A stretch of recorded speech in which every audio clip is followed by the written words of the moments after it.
Hi there! Don't mind us. We're just looking around for some dinosaurs here in our backyard. Don't worry, we definitely don't have any T-Rex stomping around out here.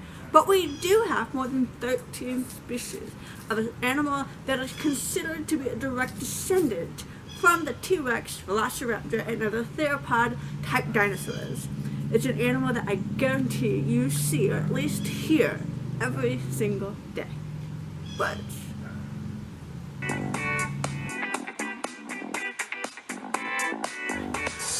Welcome back to the Adaptation Acre for today's episode of The Bark Side with Ranger Rufus. My name is Miss Jessica, and we are going to talk about birds and explore bird adaptations through two different scavenger hunt activities using objects we can find either in a home or out in nature.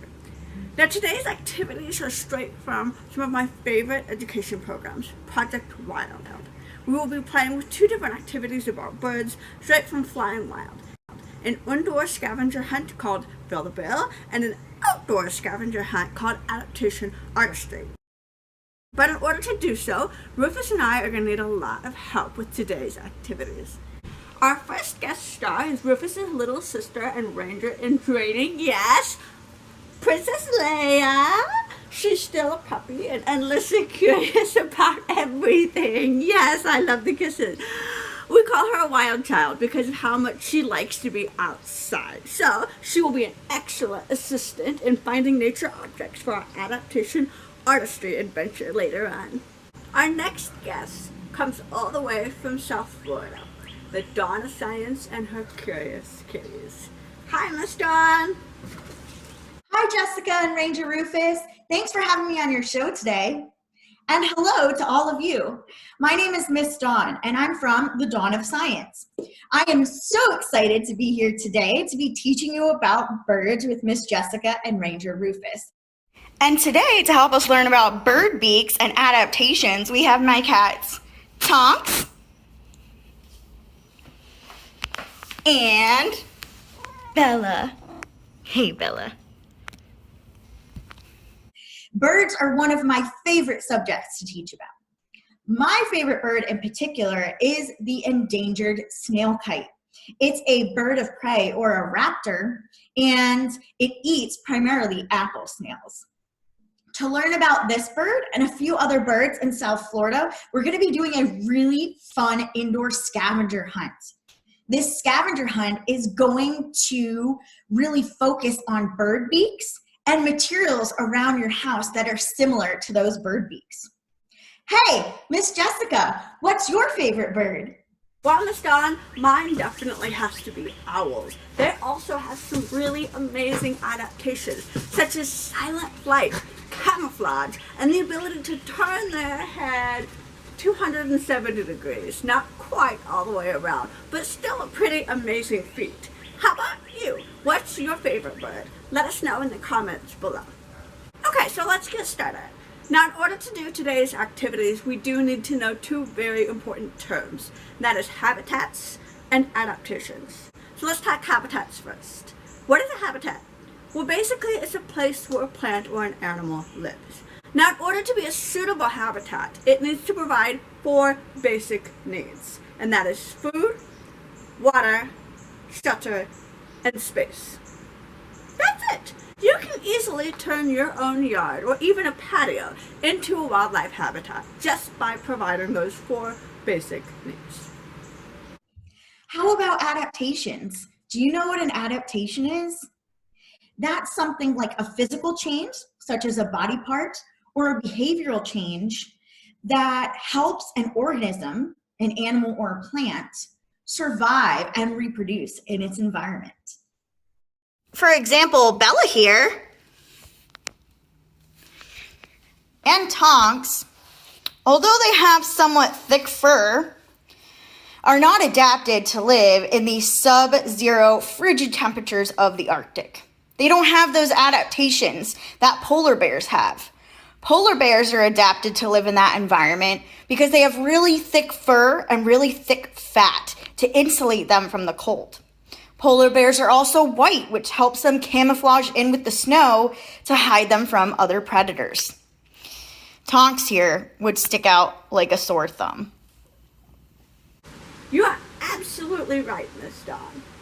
But we're here to talk about birds today. And birds also, just like polar bears, have some amazing adaptations in order to survive in their chosen habitat. So today, we're going to talk about 5 different body parts that play equally important roles in helping birds survive in their chosen habitats. So we're going to talk about wings, colors, feet, legs, and beaks. All right, so let's talk a little bit about wing shapes and functions. Different wing shapes can tell a lot about how a bird is able to move around because, after all, not all birds fly, right? But we do have 4 basic wing shapes here that I want to talk to you about that many flying birds use. Not all birds fit into one of these 4 categories, but for the most part, we're going to talk about these 4 different wing shapes and what they're used for. The first picture there on the top left is a soaring wing. So birds such as albatross or other ocean pelagic birds have these long, narrow wings. They're a little cumbersome, but they're great for soaring. This is a wing that does not need to be flapped very often, so it's great for gliding aloft on the ocean air. The trade-off is that they cannot steer with this wing. So the albatross, for example, when they want to come into land, they basically hit the ground and tumble head over foot because they are unable to steer enough to make a graceful landing. The second picture there, the high lift wing, such as hawks, vultures. This is the wing that you're going to see on a warm afternoon, making slow circles in the sky. This is another very large, very long wing. It's also a little bit cumbersome, but the difference is that it does have those little fingers there at the end, those little wing slots, and those wing slots help the bird steer. So this bird can steer, kind of, just enough to be able to pounce on their prey.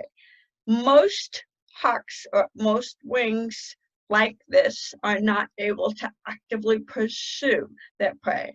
So that's why you see them making those slow circles in the sky, because they're getting a good look at their food before they make that dive and that pounce. Because if their prey gets away, they have to go all the way back up and start all over again.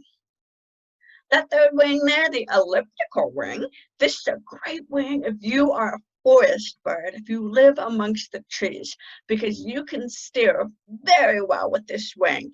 These are the wing that you're going to see zooming and zipping in and out in between the trees and making those nice graceful landings on the branches of the tree. And last but not least, we have these high-speed wings, or what's called a swift back wing.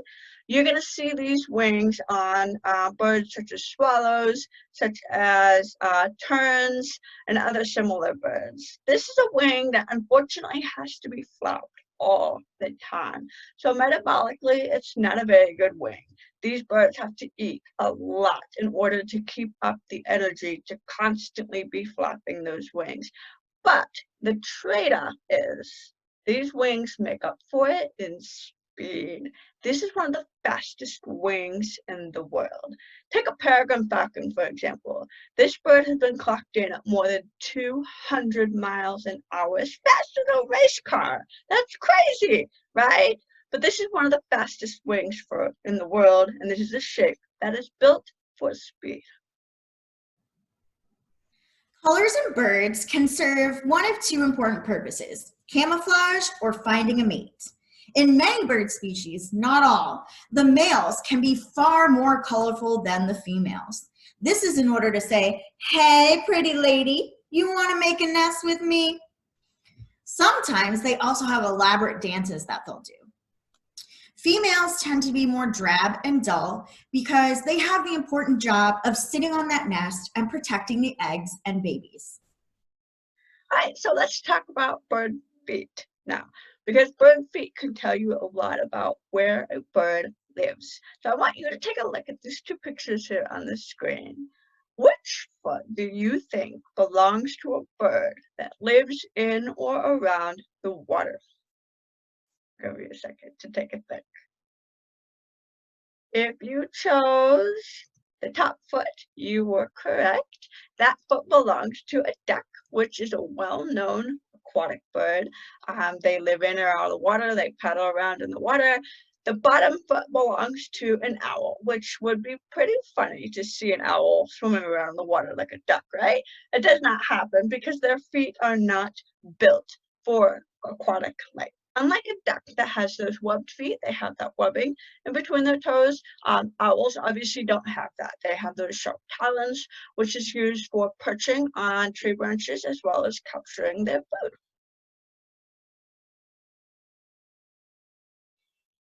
And here are a couple more examples of some absolutely amazing bird feet. The top one there, that top picture, is actually the one of my favorite feet. It's come from an American coot. That foot is actually built for two different functions. So they have the long toes, which are great for wading in wetland areas and in tall grasses. However, they have those little lobed webbing around their toes, and that is built for swimming. So they have a foot that's meant for two different functions. The middle picture there is the only living bird left in the world that has two toes, or what they call didactyly. Can you guess which one it is? If you guessed the ostrich, you would be correct. So those toes there are built for speed. The ostrich is one of the fastest birds in the world. And then the bottom pictures there are from the two largest eagle species in the world, the golden eagle and the crowned eagle. So I don't know about you, but I would not want to be on the receiving end of those talons, right? Crazy. But you can see that picture there on the right of the screen as well. Those are a couple different types of bird feet. So you can keep these different bird foot types in mind for when we do our adaptation artistry activity a little bit later. Those beaks can tell you what a bird eats. Look at these two different types of beaks. Which one do you think belongs to a bird that eats meat? Well, if you pick the bottom one, you're correct. That beak actually belongs to a great horned owl, which is called a bird of prey. That sharp hooked beak is used to shred their prey into pieces. Meat eaters are called carnivores, whereas plant eaters, like the duck above, are called herbivores. So, now that you know all about adaptations, it's time to scavenger hunt. Miss Dawn is going to take you on a scavenger hunt through her home to find objects that work like the beaks of 6 different bird species. Have fun! Thanks, Miss Jessica. All right, so are we ready to get started on our indoor scavenger hunt? Here's how it's going to work. I'm going to show you 6 different birds, and we're going to focus on one at a time. And what's going to happen is once I show you the bird, I'd like you to examine the picture of the bird and look very closely at the beak. Then I'm going to ask for you to pause the video, and you're going to go around in your house and try to find a tool or material that's similar or matches that bird's beak. Once you unpause the video, I'm going to go find a material in my house that I think matches the bird's beak, and then we're going to compare. Are you ready? Ready, set, go. So here are the 6 different birds that we're going to be focusing on for our scavenger hunt today. All of them are native to Florida. We have our endangered snail kite, our threatened wood stork, our black vultures, our yellow-bellied warbler, our state-threatened roseate spoonbill, and our hummingbird. So we're going to focus on one at a time. The first bird we're going to focus on today is the hummingbird. So take a good look at that hummingbird and take a look at its long, thin beak.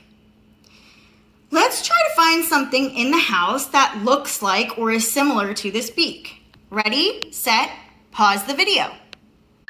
So I'm here in my kitchen and I found a reusable straw. I think this is a pretty good match for the hummingbird's beak. See how it's long and thin, kind of like this straw? So that's what I'm going to match up with the hummingbird. All right, let's move on to our roseate spoonbill. Take a good look at that beak. And we're gonna try to find something in the house that looks similar to its beak. Ready? Pause the video. All right, so I'm back in my kitchen and I found this nice little spoon colander. Now, I think this is a pretty good match for this beak, right? It's spoon shaped and we'll see what it eats later, but that's what I'm gonna match with my roseate spoonbill. Now we're gonna focus on our black vultures. Look really close at their beaks. They have pointy beaks and they're kind of serrated. So let's see if we can find something in our house that acts or looks similar to their beaks. Ready? Pause the video. All right, so I'm back in my kitchen and I think I have something in this drawer that kind of acts and looks like their beak. So I'm gonna match up this kitchen knife, butter knife, with the black vultures. Now what about our wood stork? Look closely at that beak. It's kind of long, it's big, and this wood stork is in the water, it's a wading bird. So let's try to find something around the house that matches this beak. Ready? Pause the video. So I'm back in my kitchen again. And I found this old dip net that I used to have when I had a little aquarium, a little fish tank. So I'm gonna match this dip net up with my wood stork. What did you guys find? All right, now we're gonna focus on one of my favorite birds, the snail kite, the endangered snail kite. Look at those eyes and that sharp, sharp hooked beak. Let's see if we can find something around the house to match this beak. Ready? Pause the video. All right, so we are in my bathroom and I found an old shower hook. So I think this shower hook matches up pretty well with our snail kite's beak. If you see, it's nice and hooked like this. So that is a very nice match right there. Lastly, we have our yellow-bellied warbler. Let's take a closer look at its beak. It has a really tiny beak. We call this bird a generalist. Let's see if we can find something in our house that would work like this beak would work or look similar to this beak. Ready, set, pause the video. All right, so we're upstairs in my bathroom again. And if I open this drawer, I think I found something that matches the beak of the yellow-bellied warbler. Let's go see. All right, what do you think? Perfect, I think. I think these tweezers match the yellow-bellied warbler's beak perfectly. So now that we've matched all of these birds' beaks with something that we found around the house, let's try to match these birds and their beaks with what they would eat. So here to the left, we have all different options of different foods that these birds would eat. We have a flower, we have a dead carcass of a raccoon, we have two different fish, we have an apple snail, and we have some seeds. So let's start with our snail kite. We said that it had a really hooked beak, just like this shower hook. So what do we think it's gonna eat? If you guys were paying attention earlier, you might have heard me say it. And the name might give you a hint. If you picked apple snail, you're correct. So that snail kite eats apple snails, and it uses this hook, or its beak, which is like this hook, to dig into that shell and pull out the snail. What about our hummingbird with the really long, thin beak, kind of like a straw? What do we think hummingbirds eat? Well, if you guessed flowers, that's right. Their long beak has been adapted to get into the middle of the flower and get out that yummy, sweet nectar. So that's what the hummingbird eats. What about our wood stork? We matched this dip net with the wood stork, and we said that it was a wading bird. So what do you guys think the wood stork would eat? If you guessed a large fish, you're right. Much larger than the one I have here. So it's gonna eat large fish, and it's gonna use that net-like beak to capture those fish. Now another wading bird in Florida is the roseate spoonbill. And again, remember, we matched this spoon-like colander with this bird's beak. And since it's another wading bird, this might give you a hint as to what it eats. If you said fish, you're correct. It eats small fish. So that's what its beak has adapted for it to eat, small fish. Notice the difference. We have a spoon-shaped bill, small fish, and then we have a larger bill and larger fish. So those are some adaptations of our wading birds here in Florida. Now what about our black vultures? They have, again, those pointy beaks, and they have serrations like this knife that we found in the kitchen. And so what would they eat with a beak like this? You guys might know. We call them scavengers. They like to eat dead carcasses, like the dead carcass of this raccoon. And to some people, that might be kind of disgusting, and they might be grossed out by that. But I think it's pretty cool because I like to see vultures as the cleanup crew of nature. And by them eating dead things, they're actually ridding the environment of germs and bad bacteria. So I think that's pretty cool. Lastly, we have our yellow-bellied warbler, and we matched a little pair of tweezers with their beak, correct? And remember that I used the word generalist before, so this bird is a generalist. What do we think this means? What would it eat? Well, if you guys pick seeds, you're correct. It would use that little tiny beak to pick things up like seeds, nuts, berries, and fruits. And that little beak would help it eat. So that's why its beak is small. It eats smaller things like seeds, nuts, berries, and fruits. Thanks, Miss Dawn. That was so much fun. Now, to all of you out there watching, are you guys ready to build a bird species? We are going to take this scavenger hunt all the way down there with these two little hounds to see if we can find some objects in nature in order to build a brand new bird species. That's right, we are going to invent a new bird species. Are you ready? All right, so we have Bucket, we have Princess Leia, Rufus, and we have Ranger Rufus. And we are going to go outside, and we are going to use this bucket, and we are going to find objects in nature and build a bird species. Let's unleash the hounds.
Alright, so we just finished collecting a bucket of stuff that Rufus and Leia have found out in nature. So let's build a bird species.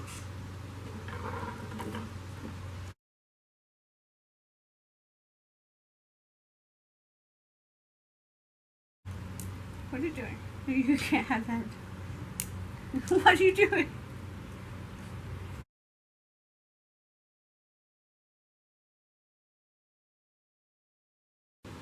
Alright, hi Rufus. This is our bird species, as you can see right here. we have built a bird species that has a nutcracking style beak. It's nice and thick, pointy but not too pointy. Two very large eyes because our bird is nocturnal. It has a very long neck, a rounded body shape with some colors to help it camouflage because again, it's a nocturnal animal. So we're going to use some good camouflage for our body. We also have some very long legs on our bird and some feathers here that are green and brown that helps us camouflage as well. So we have decided to name our bird the night stalking creeper. Because again, it comes out at night, it's got those long legs, that long neck, it's a stalking bird for waiting around at night, and it has the great camouflage as well for creeping through the undergrowth. We've decided that our bird dwells in a forest that has, say, a stream, a creek, a river around it because it's a nut-eating bird, but it's also a water bird. So this is our bird. This is our adaptation artistry, and I really look forward to seeing what all of you come up with. So please take pictures if you get to get out and do this activity at some point. Well, that is all the time that we have for today. Thank you, Miss Dawn, for joining us, and we hope Miss Dawn will be back for a future episode of The Box Side. Thanks for having me. And to all of you, this is Miss Dawn, Bella, and Tonks from the Dawn of Science signing out. Until next time, bye! And this is Miss Jessica with Ranger Rufus and Princess Leia from the Box Side with Ranger Rufus coming to you from the Adaptation Acre. Until next time, farewell!